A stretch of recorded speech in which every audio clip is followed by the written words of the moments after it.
If you don't have boundaries in friendship, the friendship can go left really fast. Okay, honesty and truth are two totally different things. And in order to get to the truth, you first have to be honest. Right now, we miss things because we're desperate to be married. So, all right, next question. Have y'all ever had a hoe phase?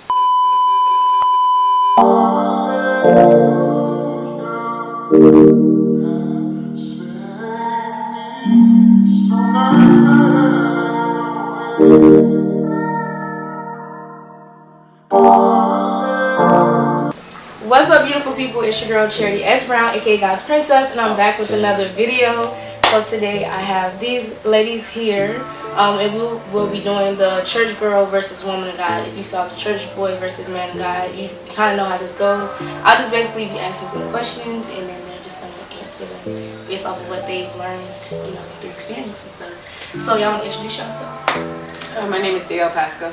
I am Dacia Munn. I'm Monique Perkins. Hi guys. Yes, so we're gonna jump right into it. So if y'all watch my channel, y'all know I'm big on transparency, so I hope you guys are ready to share your testimonies. So let's start with the first question, which is, what would you say the difference between a church girl and a woman of God is? The difference between a church girl and a woman of God. Okay, so for me, what I would say a difference between a church girl and a woman of God is identity.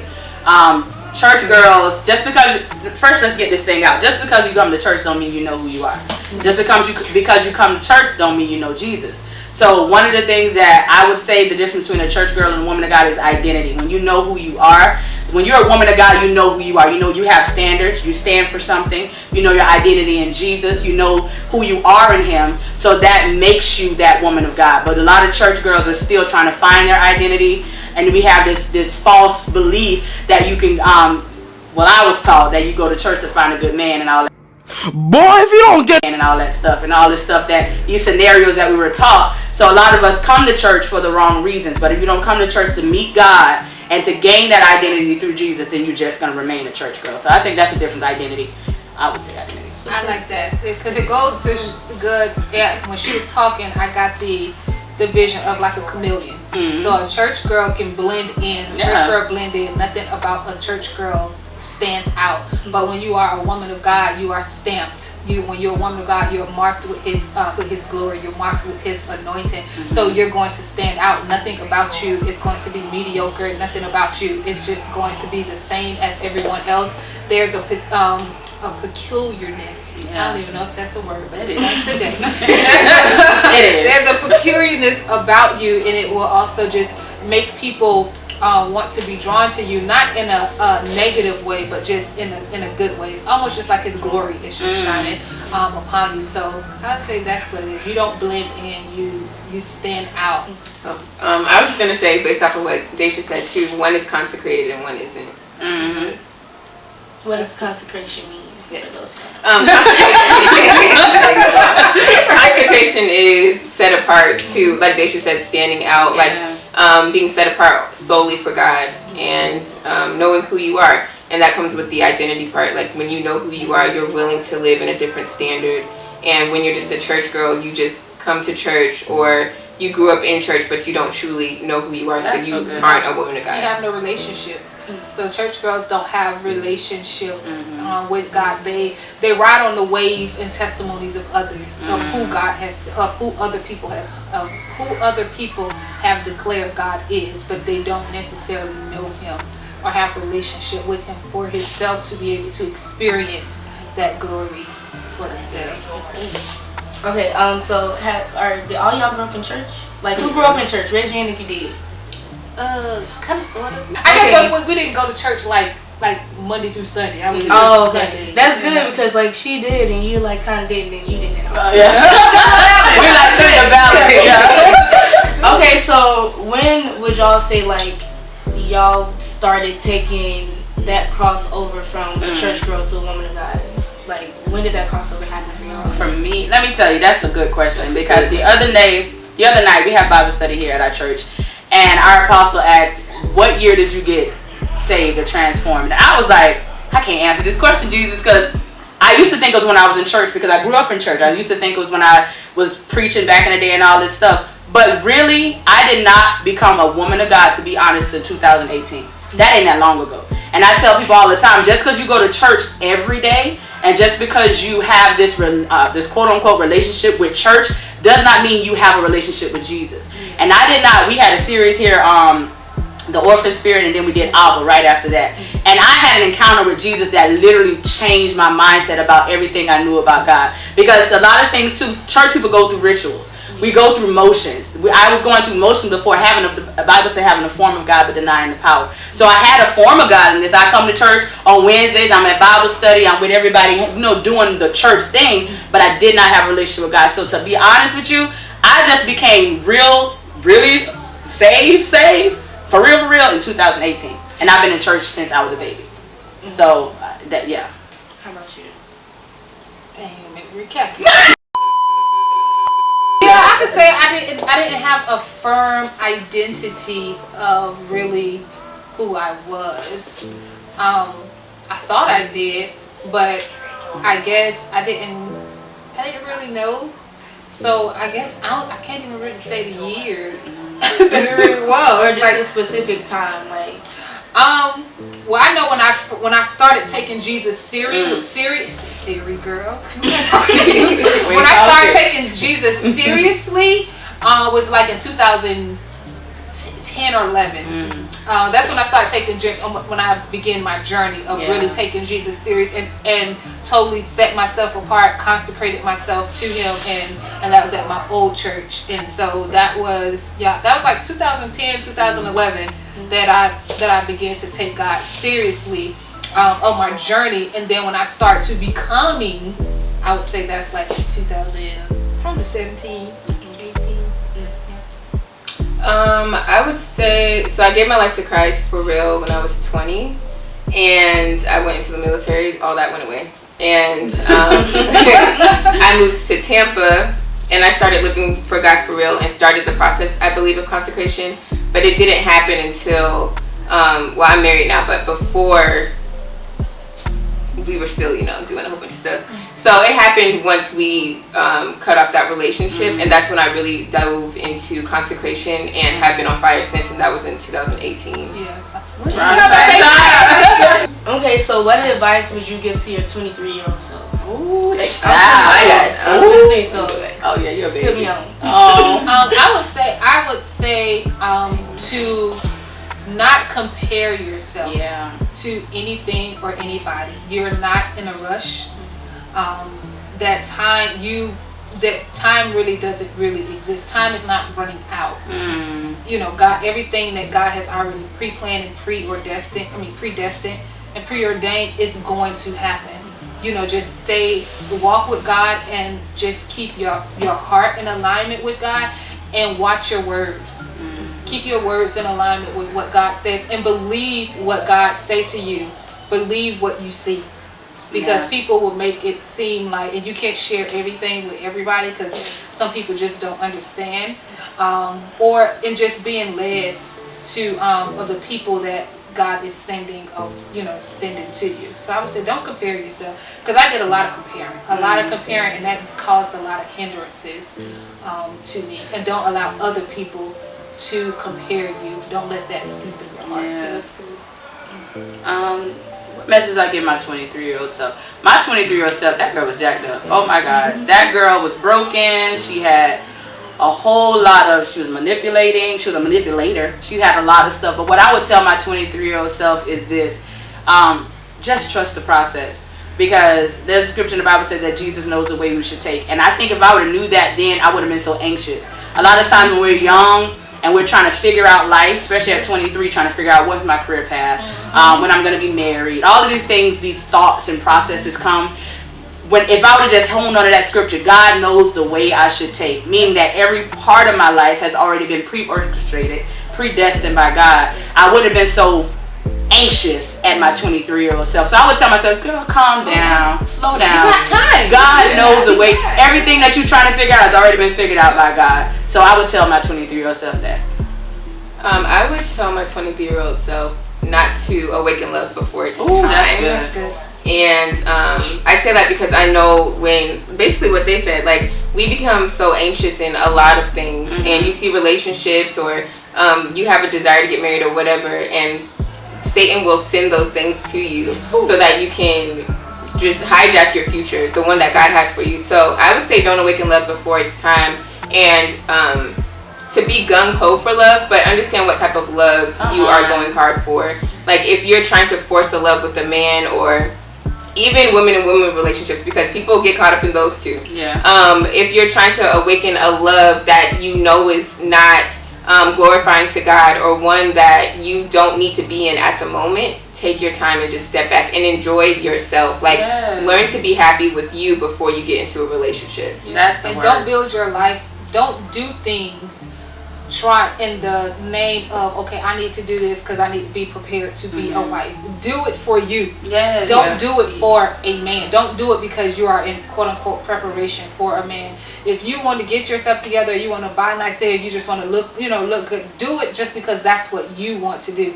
Don't do it because the statistics say that you should do this, to prepare, trying to prepare to do all this stuff, get your credit right. Do it because that's something you want to do, not because of what a man, what people think that you should be prepared to go into a relationship. Because you can do all that and the man still won't come. Exactly. And it would still be messed. I don't know how we just got the same relationship, but it would still be messed up because God, if you have it all together, where is there room for God to be glorified? I'm not saying be broke going into marriages and all that type of stuff, but I'm just saying if you have everything together, there's no room for God to be glorified. So there's no way that you can only prepare for as a certain level even for marriage. Like there's not going to be you're not going to be totally ready. You will never be totally ready for marriage. There's a level to it, but there's another level of deliverance that you're going to have to go through, and another breaking that you're going to have to go through in marriage. So you can do all of that stuff, and you get in marriage, you're going to be like, dang, you still going to find things that needs to be done. And it's so good. What Dacia said is so good because I grew up with old people. They say old people children. I was raised by my grandmother. And one of the things that older people would teach you, girl, you got to prepare for your husband. Or you got to make sure you got this right. Or you got to make sure you know how to cook. You got to make sure you know how to do laundry. Because your husband ain't going to want no woman that ain't want to clean and want to cook. So I grew up with this mantra that I had to be right for a husband instead of being right for myself. And so many people go through life. And I'm raising a daughter. And I'm like, baby, listen. Be right for you. Take the time you need to heal. Take the time she already has like a sorted view of marriage because of the dysfunction that she saw in mine. So take the time to process through that. Don't be trying so gung-ho to get married, which I'm gonna be married, child. Marriage is a beautiful thing. I'm gonna be married. But in this process of me being single, you have all the ample time to make sure you're the right person for you, not for no man. Because the Bible said a man that finds a wife finds a good thing. So you're gonna already be what that man. You're gonna already be that when that man finds you. But don't be working to that so he can. Oh, here I am. You're working to be something you already are. Be whole. Listen. Be whole. Work on your mental state. Work on self-care is a beautiful thing, baby. I take myself out. I'm single and I go out by myself because I'm thinking I'm not gonna dress myself up. I'm dressing myself up now while I'm single. Don't make that your main focus that you lose you in the process. Right. That's good. Alright, so it is like, I have noticed like, especially with my age group, like it's a lot of us who want to be married. Like almost to the point where it's dangerous because it's like you're telling God, oh, by next year I'm going to be married. Oh, so you don't get God time. Right. So it's like, what tips would you give on like not getting sucked into a church boy? Because you know when you a church boy, like when you're too anxious, you'll like overlook certain things. Like Monique said, if you don't know your identity, you will fall and blend in with anything. If you don't know your identity, it will be very easy for you to be swayed. And when you don't know your identity, you lower your standards. Come on now. Your standards are lowered, and then before you know it, you're looking like, okay, dang, how do I get into this mess when it just goes back to just identity. So one thing that God gave me this revelation of, because I was singing I'm chasing after you. I was beginning to say, God, I'm chasing after you, God. I'm running, and God said to me so audibly, but I'm not running from you. So if you're chasing something, it's running away from you. So as long as you continue to chase marriage, to chase the idea of marriage, or whatever you're chasing your dreams, it's going to continue to be far away from you. And before you know it, you out of breath, you tired. It's only so far that you can run, even when they do like the 5K runs before you burn out. So one thing about it, God, it draws. There's a drawing. God draws as we yield to His drawing, and so it'll find us. So what is in you that is drawing to, that is being drawn. So if you have holiness, if you have a firm identity and stuff, that's what is going to be drawn to you, and you don't have to chase anything. So don't chase the marriage. Just allow it to happen, and really just patience. Yes, that's a good one, because the Bible says to allow patience to have its perfect work, so that it can be perfect and entire, lacking nothing. And although before marriage you're not going to be totally perfect, you will be perfect at that season for that specific time. And I think the beauty is allowing yourself to really come into the knowledge of who God is, and establishing a relationship with the entire being of God, Jesus, the Holy Spirit, understanding your authority, understanding your power at that specific time, understanding who you are, understanding how you're supposed to speak, how you're supposed to dress, understanding these things for yourself, and so that you don't allow yourself to get caught up in the desire of marriage, because desiring marriage is perfectly fine. It's a beautiful thing. God is the one who orchestrates marriage. However, it should never become an idol in your life, and you want to allow yourself to just come into the beauty of who God is. And when you consume your life, when you allow your life to be consumed with God, sometimes things may happen immediately, they may take a while, but you're not pressured by time, you're not harassed by time, you're not harassed by other people getting married, because you see the beauty of where you are and where God has established you for that season. The Bible says there's a season to every single thing. And sometimes you can jump into marriage too soon, not realizing that wasn't the season. It can be with the same exact man that God said that you're going to marry later, but because you jumped in at the wrong season, you're going through all this stuff because you guys haven't allowed patience to have its perfect work. You have to allow patience to have its perfect work, so that you can be perfect and entire, lacking nothing. That season matters.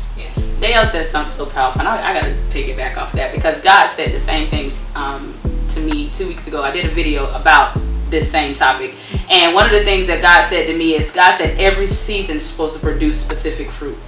And a lot of times what we do is we're anxious in seasons that we move out of the season before the fruit is produced. And you have to stay in seasons. You have to stay, God, what are you, this is what I ask for any single woman that your desire to be married. Before you get to that place, God, ask God, what are you trying to produce in me in this season? Take the time, hone on that. When God tells you, I'm trying to produce patience, I'm trying to produce faith, because you gotta have a lot of faith to be married. I was married and I ain't had no faith. That's why I didn't last. Listen, you gotta marriage. Listen, I need to work on your submission before you get a husband. I need to work on. There's fruit that I'm trying to produce in this season, but because you're comparing yourself with somebody else, you're trying to jump in a season that you're not ready for. And now the fruit. Let me tell you, a fruit tree. I tell people all the time, a fruit tree has fruit on it even if you don't see it. The seed is there. The seed is supposed to produce. But if you go take that green thing, it's a fruit, it's an orange, but it's not ripe. And you cutting into that orange trying to eat it and expecting something good to come from Getting bitterness. But if you can't even submit to the process in God, how you gonna submit to your husband? You're not gonna submit, and that's a lot of things too. And another thing with Dael said, because Dael just dropped a whole bunch of nuggets. Another thing she said that I encourage people in the single state. These two are married, and I'm gonna be there one day. I'm single right now, and I'm enjoying it. You see that higher? I chopped that off there because I'm in a process that God is still working on, and I thank God for it. But one of the things that you got to understand too, desperation blinds you.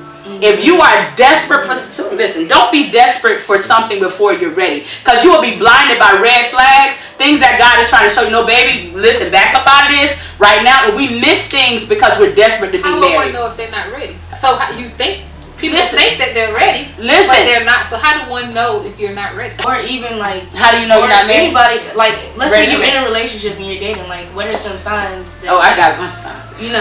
Yeah. Give me one, like, you know, red flag. Selfishness is the sign that you don't need to be married. My lord. If you're still selfish while you're single, can we define that though? Because people act like they don't know what that is. I'm gonna tell you, selfishness is a real thing, and one of the things that I realized that God was dealing with me with, because I've been single for a while, and I was married for a long time. I got married. I was married for a long time, real young, married in the church, real young. Got a divorce, and I went through the process of learning how to be single again. But what came with that is selfishness. Because now I ain't got no husband I got to worry about. I'm not thinking about that, and now I don't like sharing. Like you ain't ready to share nothing with nobody. I want to share my steak with her. Like I like my stuff. And God said, how would you be in a marriage when everything about a marriage is what? Giving to share. It's selfless. It's giving. I'm like, God said, I need to work on that because you have been so single for so long that you're single-minded. You can't be single-minded in a marriage. A marriage is two people in a covenant relationship. So I had to realize, oh God, this season of my life, you're working on my selfishness. I'm very selfish. Listen, I like my space, but when you're married, I ain't got to check in with nobody. Yeah, I check in for all I check in with Jesus. Listen, Jesus. Listen, but you have to know those things, and you have to don't be so desperate for something. What in this season are you trying to produce in my life? What are you trying to kill? What are you trying? And when you get in marriage, it's going to be a whole nother death. But I really believe you should be dying while you're single. There should be some dying that you need to go through now before you say I do. So I think that's what we miss because we want to be married, and it's beautiful. It's a beautiful thing. And we both we've been on this side. Yeah. So being single in this time. Yeah. So you said selfishness. What would you say is like a not red flag or something like that shows you need to wait? Yeah, I would say if you quit easily on anything. So if you are a quitter, you have a covenant breaking spirit. So whether you quit on things that God tell you to do, or if you start something and then you just quit on it for whatever reason, you quit on things very easily. If you cut people off really easily, I would say if you are a quitter, then marriage is not for you. If somebody makes you mad and then you don't assess the relationship to find out if that person is, if you are supposed to cut that relationship off or if you are supposed to continue, I would say that is a red flag. And if you do not have a prayer life, then marriage is not it's not for you. So if you're a quitter and if you don't have any type of prayer life, then marriage is not for you, because when you get into an argument, you can't quit your marriage. You can't. You can, but that means you have a covenant breaking spirit. So if you don't understand covenant, and if you don't honor covenant, and not what your perception is, but what does God say about covenant? Right. What is God's definition of covenant? Do you truly understand what you are entering into? Do you truly understand what you're asking for when you say you want marriage? Some people want marriage, but they don't want covenant. Yeah. So you want to be married, and what's the difference with that? You want to be married, meaning that you just want the man or the woman. You want somebody to go home to. You want somebody to build something with, but you don't want covenant of when things get tough, when things get hard. You don't want to pay the price. You don't want to submit. You don't want to. You don't want to pray. You don't want to. What if you have to put your stuff on the back burner and help push your spouse before your stuff comes to pass? Like, do you truly want covenant, or do you just want someone that you can just punch on? Yeah. If you want to just hunt, get your jolly off, just release. Right. Right. So it's just, I would say legally, without feeling bad about it. In a nutshell, if you are a quitter and if you don't do, what was the other thing I said? Prayer life. Yeah, if you don't have a prayer life. I would say it goes in with everything they said, but if you see that you're not able to submit to God, then you're not going to be able to submit to your husband, because your relationship with your husband is a direct reflection of your relationship with God. Mm-hmm. And God uses marriage a lot of times to show you where you are with him. And so if you see that you're in a relationship or you desire a relationship and you're easily drawn away from God, then don't get in a relationship, because you'll begin to idolize marriage. Or even if you don't idolize marriage, you may step outside of your marriage because you're looking for a specific attention from someone. But until you totally submit to God and what he calls you to do, whether it's prayer, which we should always be praying, fasting. If you don't have a praying, fast in life, all of those things. Like, take your time and don't jump so quick into marriage. Like, allow yourself to learn how to submit to God and show him that you love him by obeying his commandments, as the word says. And then once you realize, okay, you know what, I'm in a healthy and whole state for this specific time, then you can begin to entertain marriage. And a lot of times the truth is, you'll start feeling a prompting for marriage. Like, you'll start to feel a drawing towards marriage. Like, you'll begin to see that God is preparing you for marriage, because a lot of times we prepare as women already.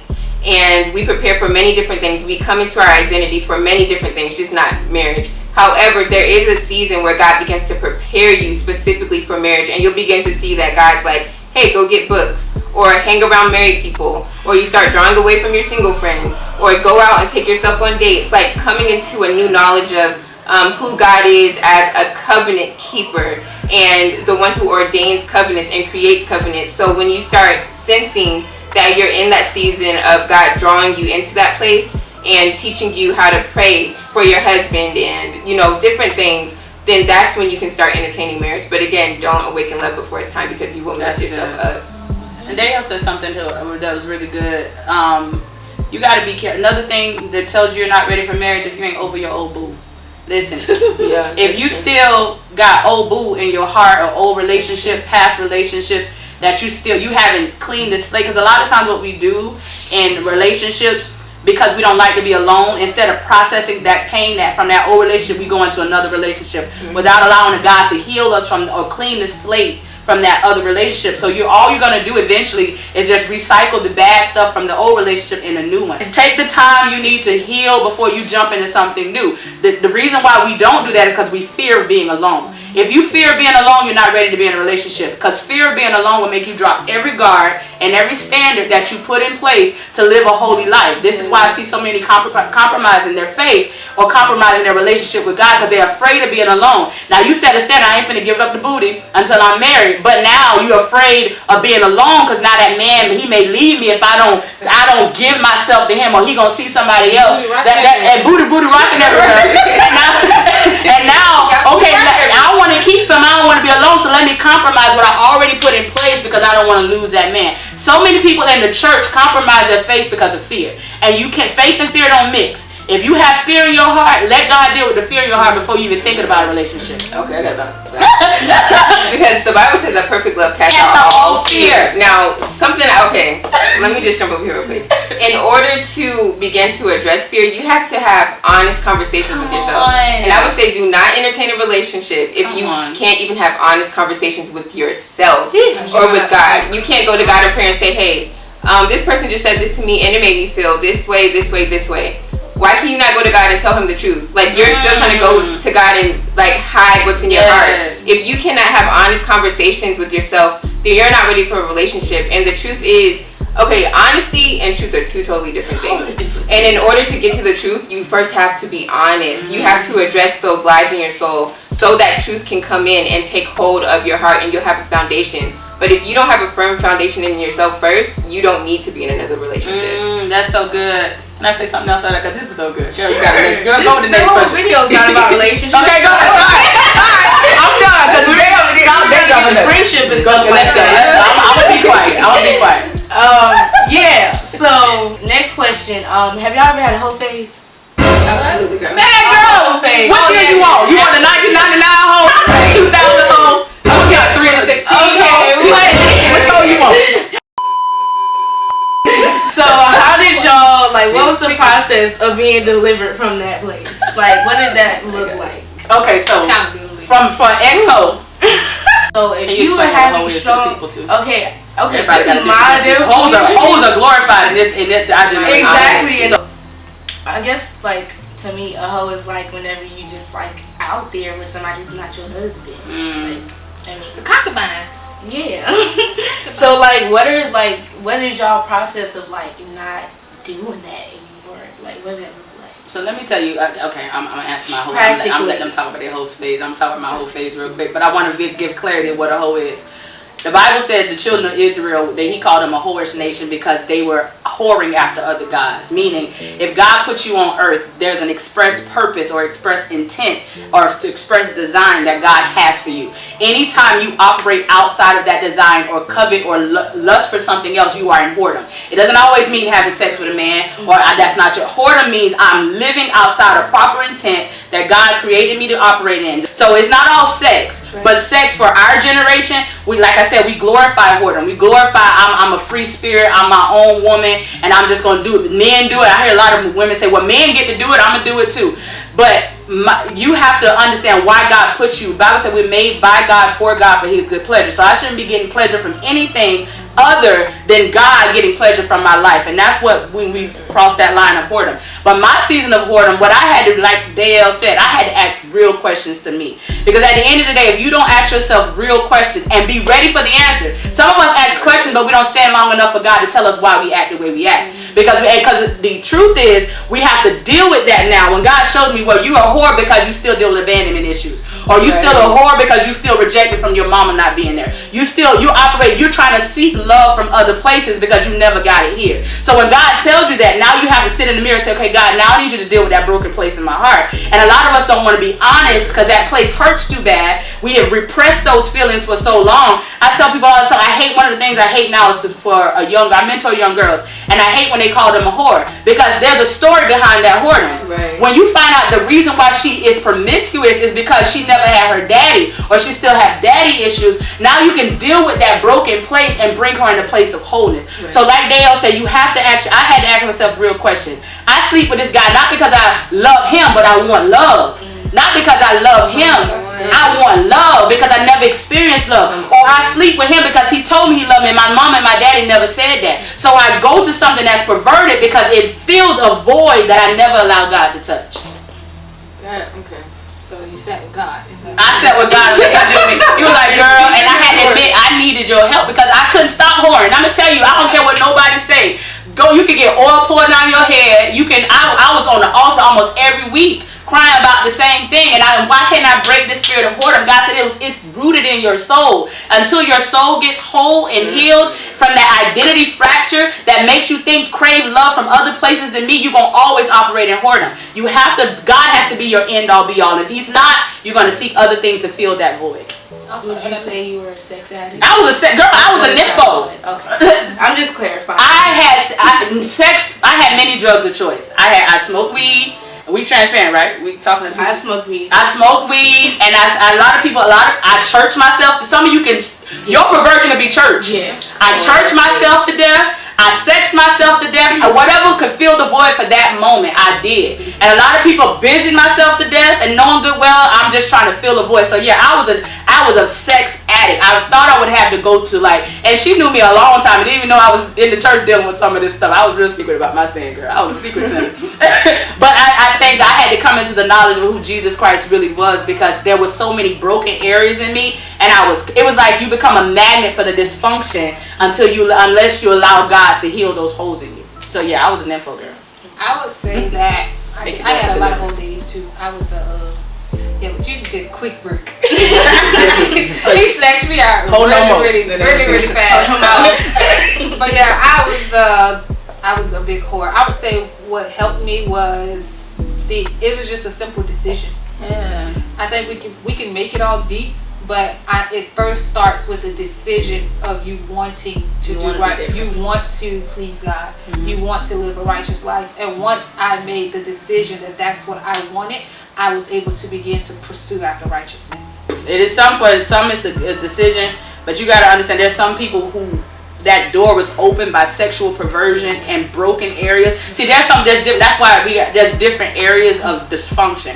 Like for me, I tried to make a decision. It just wouldn't. It was like there was a dark cloud over me, and God revealed to me when I was little, because I was molested as a child, the door of perversion opened so early. It's like the enemy had wet paint, and he made that the imprint on my heart and my soul. So I had to go through, because I would want to kill myself because I got to all say I'm not doing it no more, and after church I'm doing it again. Or all this stuff, masturbation, all that stuff falls on the line of perversion. You're opening yourself up to other things, and I would say, God, I'm done, and mean it. Well, I ain't gonna say, when I said I made it simplistic. Now, you know, you was there when demons was being cast out of me. Yeah. So, I'm saying that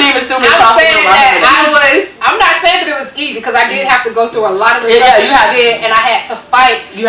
I mean, we don't have a whole lot of time for me to discuss all I went through, but I literally had demons, like multiple legions of demons. That Talking I had, and like that like I had Hebrew, to other be languages delivered from. But I'm saying the start of that, what helped me was I first had to make a choice to be able to do that. And then after I made the choice, everything else, God began to lead me into my deliverance and helping me be free from that. So yes, it does take all of that in some, because I was very bound. All that what she said, like it was like my stuff was bad, you know, like really, really bad. But it started with just a decision. Yeah. She was secret too. No, I was up there. Oh. I did not care. People, okay. So for me, it was a process. Like, of course, like what Dacia was saying, I made a decision, but even in making that decision, like Mo said, I was going back to sex. I would go to an altar call and be having sex immediately after church. And for real, it took, going to what Mo said about the love of God, it took an encounter with God and something in my heart breaking for love to really be germinated in my heart. At that moment, I remember the night I prayed and I had moved into my new apartment, and I had an honest conversation with God, and I told God, you know I don't want to have sex anymore. Like, yes, it feels good. It's amazing. But the truth is, God, I don't want to do this because I know I'm sinning against you. However, I can't even tell you that I won't have sex tomorrow. But if you come into my life and I give you total permission in my life to take this away and to help me walk through this, I will not sin against you in this way again. And from that moment, I never had sex outside of marriage again. But it took an honest conversation with God. It took me really, truly believing that God's love applied to me. Because the truth is, like Mo was saying, sin had, or perversion entered my life through molestation and rape from a young age. And so what happens is the enemy puts that lie in your soul to where it's untraceable. That's all you know. Exactly, that's all you know. So then it's laying dormant in your soul, and you're trying to figure out, God, okay, I did this, I did that, I stopped having sex outside of marriage, I stopped masturbating, I stopped watching porn. Why am I still longing after this perversion? And then God has to open your eyes to the handprint in your soul that was made at 2, 3, whatever. And so then when you have that honest conversation with God, then he can come in and say, okay, well, let me send my love in there, because now you know where you need to pinpoint, and you can eject that from your soul, and now the love has a place to reside. But when it doesn't have a place to reside because that lie's still there, then that perversion is going to stay. But you have to be honest and allow God in to really search your heart. When you say, God, search my heart, mean that thing, because he's going to begin searching your heart and showing you things. It's not always going to look like, it's not always going to come through the pulpit. Sometimes it comes through a TV show. You watch a movie and you're like, okay, why am I crying about this? Because there's something in your soul that's resonating with this moment, and I want you to see what's going on. So look deeper. Don't just ignore it and say, oh, it's just a movie. Absolutely not. It's something that I want to show you. So you have to allow yourself to really start examining your actions and what's lying in your soul. It's a process. I know when you talk about relationship, just can I get 1 second? She just be throwing them out. She be throwing them out. 5 seconds. 5 seconds. 5 seconds. So what Dael said was so powerful. Don't count. 5 seconds. Dael said was so powerful. That description in the Bible said, I'm fearfully and wonderfully made. Mighty are the works of your hand. My soul knows right well. When she said something, when I had to have a real conversation with God.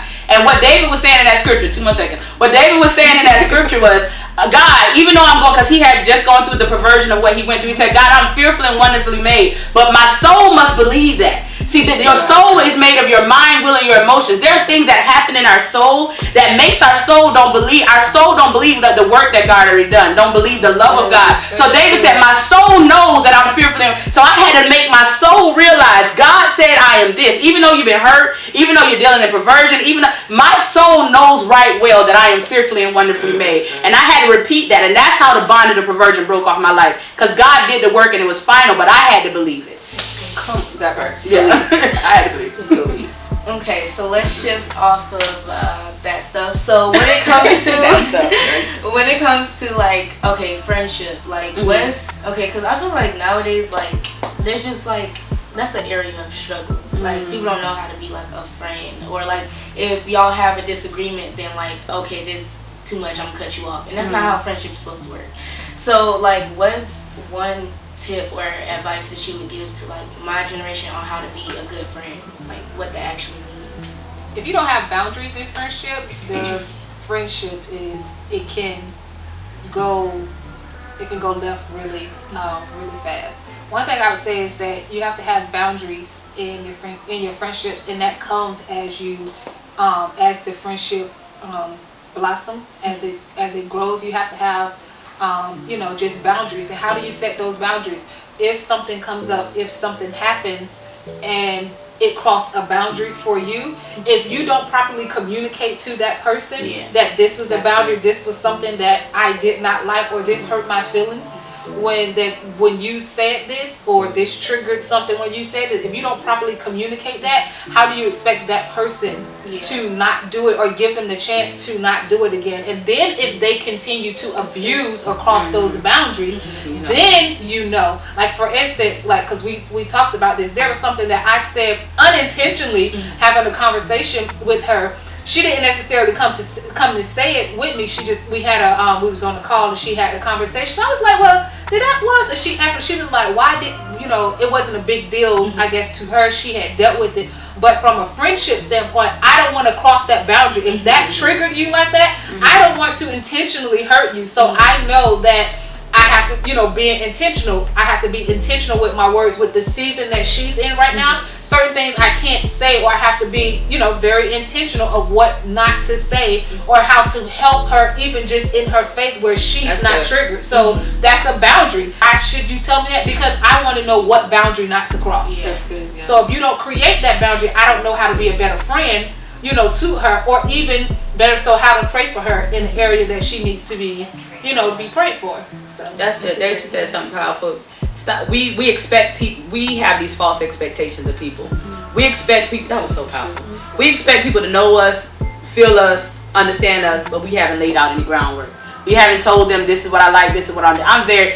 Clear lines are very important in any relationship. Platonic, romantic, they're very important. I can't tell my son that I want you to clean the whole house and get mad if he ain't cleaned it the way I want him to do it, because I didn't tell him this is what I want you to put this dish here. I want you to make sure you do this, because I haven't given him clear boundaries. And we do that in a lot of relationships, even friendships. We expect people to understand us, and that's not we're not mind readers. And another thing too, the way God works in a believing relationship, God always expects you to be the best person you can be. So the Bible said in order to be friends, you got to make yourself friendly. So my job, what I do is I know what type of friends I want, so I produce that in myself. I know the type of people I want to gravitate toward me, so I need to make sure I have good communication. I got to make sure I am loving and I'm forgiving. So those same type of people will gravitate towards me. A lot of us get mad about the people that gravitate toward us, but what are you releasing? You're attracting. What are you attracting? And I was mad one season of my life. I'm like, God, well, I got all these people in my life that just, oh my God. God said, what are you producing? They're gravitating to something that you're giving. So now the people in my circle, the people around me, are people that produce, or not, if not producing, but they're producing better than what I'm producing. So you have to always have clear expectations, have clear boundaries, and don't expect people to read your mind. Communicate. And you got to understand, we are living in a covenant breaking generation. People will block you on Facebook and won't say nothing else to you. You won't even know you blocked. You won't even know you blocked. We're in cancel culture. We're living in cancel culture. So we got So I tell people like that, do not be offended by covenant breakers. That's who they are. We're living in that generation. If somebody blocks you, I don't go, listen, I used to be like, what I did? Baby, okay. What? Okay. All right, I'm done. So just produce, you gotta produce what you want to see in relationships. Something really good I want to say real quick. Like God has been like teaching me like the importance of like self-love. Like it's easy to say, but like when you really understand that, you realize nobody can love you better than you love yourself. For example, when you love yourself, you set those boundaries. When you love yourself, you know those things like that you don't want to allow, and you're not passive about it. You're gonna speak up and say something. And through that, like, you're gonna attract people who actually care about you. People who care about you, they're not gonna be like, oh, you being sensitive, da da da, or they're not gonna cut you off because you express how you feel. Watch those people who push your boundaries on purpose. there are people that will literally, they know the boundary you set, you gave them clear lines and expectation, but they like that little button. They want to make sure, they want to see how far. Those type of people, I will advise you to run like Joseph from. Leave them people alone. Honestly, run, and it's okay to leave. And listen, I don't owe you no explanation why I'm leaving, because you don't respect my boundaries, and I know that you trying to get me to tick, and I know how I was before I listened. You got to know you. I know me better than I know anybody. So yeah, watch those people that try to push your boundaries. And I've seen the result of that too. Like, I'm like, even like the friends I have now, it's like, dang, like y'all care about me. I appreciate that. You know who love you. Yeah. You know who love you. You do. That was good. Yeah. I would say, kind of going off of what they said, but if you are a person who says you want friends to tell you the truth, then when they tell you the truth, don't leave the relationship. Don't block it. That's one. And also, like Mo was saying, like, don't intentionally be someone who's pushing people. Like I had people at one point, it's like, Dael, do you get mad? And I'm like, I mean, yeah, everybody gets mad, but I'm not, like, I have self-control. Yeah. But they would intentionally thanks, girl. They would intentionally like try to push buttons, and God was showing me, like, you need to pull out of that, because they'll put you in situations on purpose to see how far you'll go. And if anytime you have somebody trying to test your character just to get you tempted and to throw you off course, that's not a friend. A friend is somebody who tries to keep you from troubles. So be intentional with who you surround yourself with, and don't be so desperate for friendships. Like, we need friendships, of course, absolutely. We need friends. But have standards, just like you do for a man. And in a relationship, like, have standards for your relationships, for your friendships, because it really matters. Like, the people you surround yourself with says a lot about who you are, and it says a lot about where you're going. So if people around you are all lazy, they have negative mouths, they're always talking down on people, then you can bet, like, that comes from you too. Yeah. Even though you might want to think that it doesn't, it probably does. Yeah. So pay attention to that. Get some friends that can pray.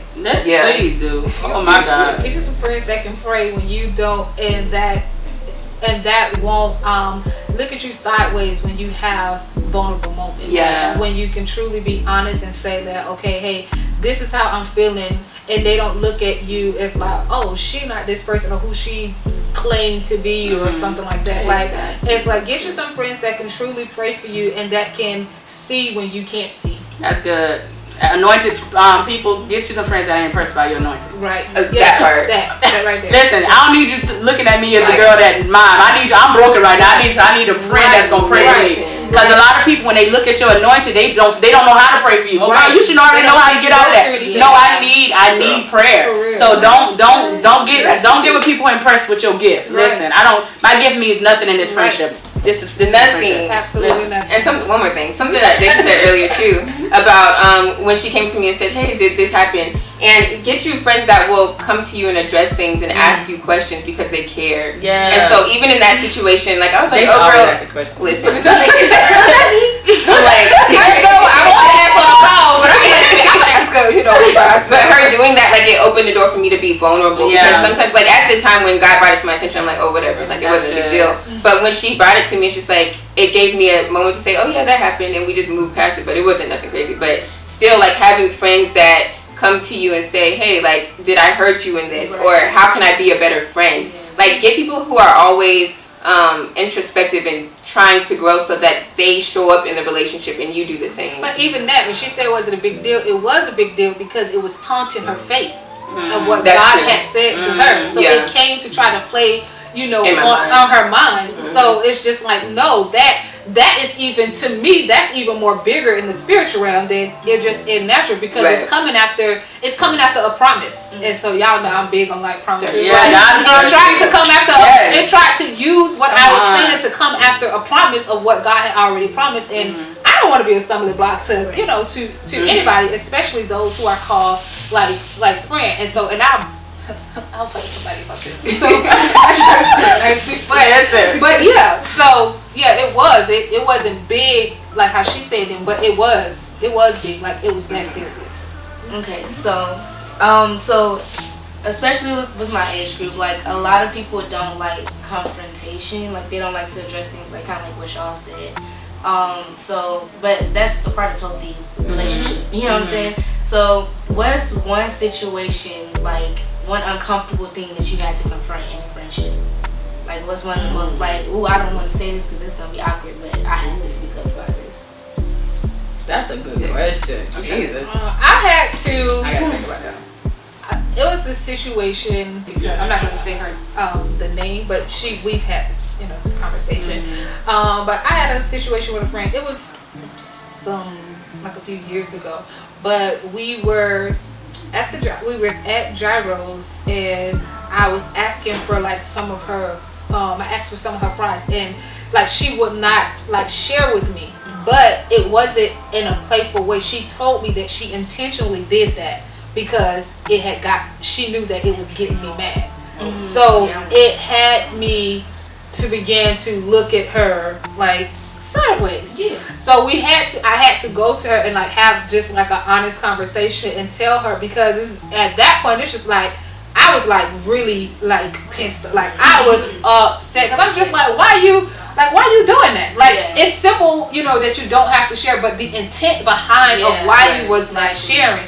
Like that really, it rubbed me the wrong way. I mean, we cool, like that's my girl, now or whatever. But it was just the intent of why she did that. And I know that she's not like that type of, that type of person, or anything like that. But in that moment of how she did that, like that was difficult for me because I was being honest, like I'm serious, like because now it got me questioning everything that you do. So it started playing on my mind, like, okay, so do you do this, or will you do this to try to push my button? Or so to me that was a difficult situation of what I had to actually confront, because I had to decide, okay, if this was just a moment in what she did, or really look at the character of the person. So I really had to do that, and in reality that just it wasn't it's not who she is. Like she's a very loving, funny, giving person, but that moment right there, it was difficult that I had to actually address that.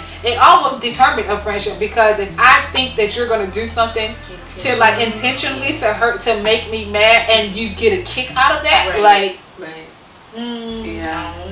I don't know. But we had a conversation, we talked about it and stuff like that, and So first of all, we gotta understand confrontation is a beautiful thing. We need confrontation. You should never run from confrontation, because confrontation makes you evaluate stuff. And God is a God of introspection. Every day of your life you should be introspecting something you can do better. And what I've learned too with confrontation, when somebody does something, it reveals what's still in me. So if you did something like, I have many confrontations with the guy I'm dating, many. And but what I'm learning is the confrontations we have, even though he did something that made me mad at that moment, God revealed, why did it bother you like that? Right. So now I have to ask my questions. Why did what you do, if I'm so solid in God like I say I am, why did I allow that to take me off my rocker? Why did I allow that to make me remember the girl that used to throw hands? Why did that make me? Because I used to throw hands back in the day. You felt that, yeah. People felt it too. And I thank God that I'm delivered. But no, and I had to. I am to a certain extent. It depends on who you. Yeah, I'm still working on that. but that's the thing too. So confrontation is not a bad thing. But one of the conversations I had probably 3 years ago was having a conversation with a friend.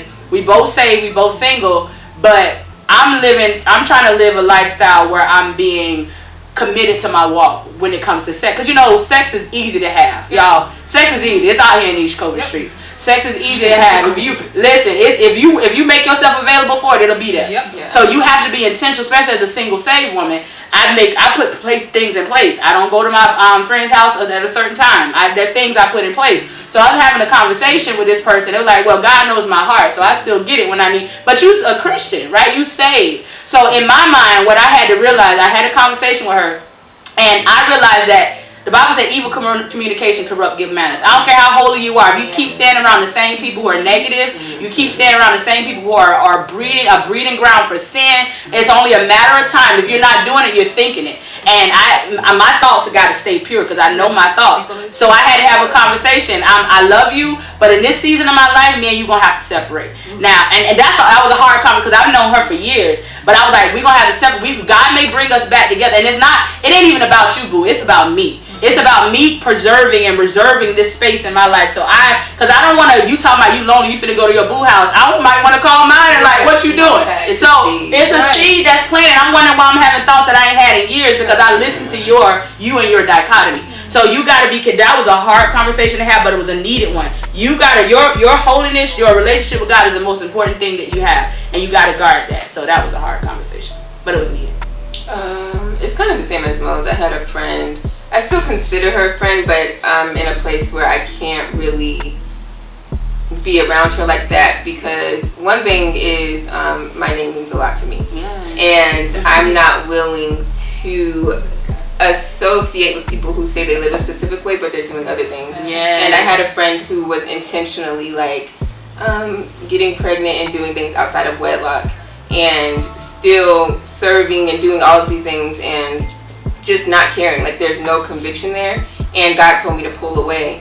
And I confronted her about it and I asked her like, what is she gonna do? Like I had a really honest conversation with her. It wasn't anything bad about it, like she didn't, get pissed or anything. But it was still a tough conversation because everybody else is like, congratulations on the baby.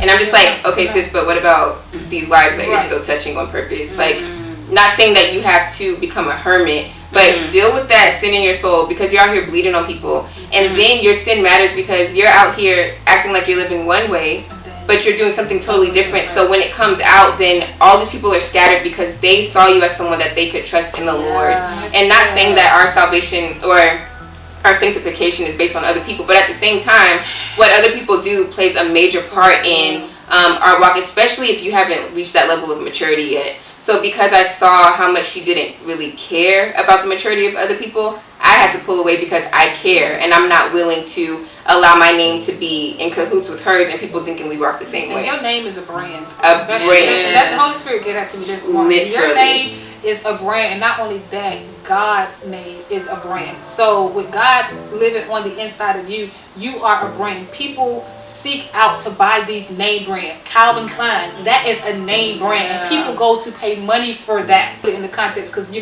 like money.